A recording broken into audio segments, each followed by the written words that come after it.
Hi, this is Gail, and today I would like to share a devotion called Do You Say Grace and Then Engage in Gluttony?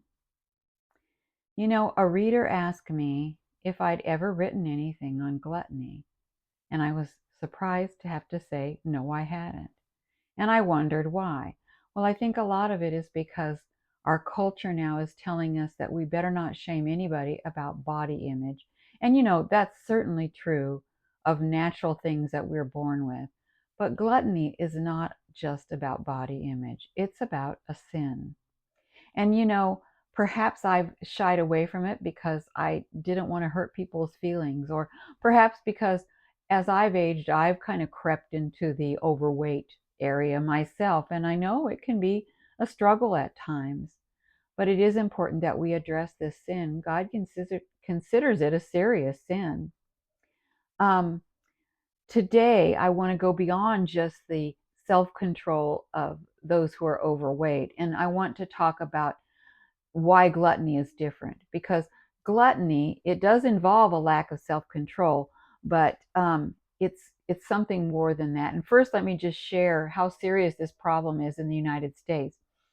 Since the 1960s, obesity in America has gone from 13% to 40%. Severe obesity has gone from 1% to 10%, and childhood obesity has gone from 5% to 21%. This is a serious addiction, and we can't overlook it. It's another sign that our culture is moving farther and farther from God. And the way gluttony is different than just a lack of self-control. And I'm not underplaying a lack of self-control. We need to take care of being overweight as well. But gluttony goes all the way to idolatry. Food becomes an idol, a god, and a God of pleasure for which people are willing to sacrifice their physical and their spiritual well being. And it has two sides. Some people go the opposite way of overeating because they want their body image to be so good that they become anorexic or bulimic, starving and binging. This is also a form of idolatry. And anorexia may not be the gluttony aspect of it, but bulimia is. And I speak from experience because in my early 20s, I was bulimic for a few years. You could say I wanted to have my cake and eat it too.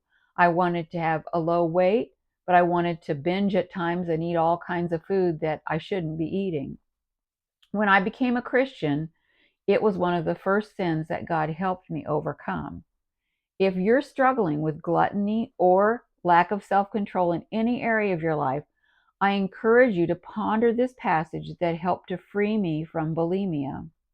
It's 1 Corinthians 10:13, and it's a common passage many of us know, but I don't think we really thought through the actual meaning of it. It says, "No temptation has overtaken you except what is common to mankind, and God is faithful.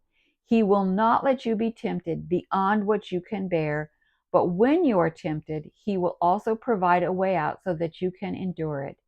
That verse tells us that what we're dealing with is no greater a struggle than other people have dealt with and overcome. And it tells us that God is always opening a door to get us out of that trouble. And we have to walk through it. We have to choose to walk through it. Each time I was tempted, I realized God wanted to help me, but I had to give up my idolatry to accept that help. And I want you to know that when I say that bulimia and anorexia are a form of gluttony on the opposite end, I know that there are other aspects involved, especially in anorexia, but it's still wanting something that we're not supposed to have. It's still making something an idol that affects our health and our well being. Um, the culture, the medical community defines different areas. They define overweight, obese, extreme obesity. And we can't determine every case exactly where lack of self control moves into gluttony, but it seems to begin at the obesity level. And bulimia is an eating disorder where you just binge all the time. It's not quite the same as anorexia. And some people do it every day, several times a day. Some people every weekend. Some people a couple times a month. So it's a little bit different than anorexia, where the weight actually, it's self-starvation, you could say. Sometimes it includes bulimia, but it's also self-starvation. So anyway, I want to encourage you um, to not only think about these things, but also check out the bite-sized Bible study that goes along with this, and I'll have a link for it in the devotion in the video description. So let's really think about these things and pray about these things and ask God to help us to make sure we are not losing self-control or idolizing food, and also show us how to help others who may be in that predicament.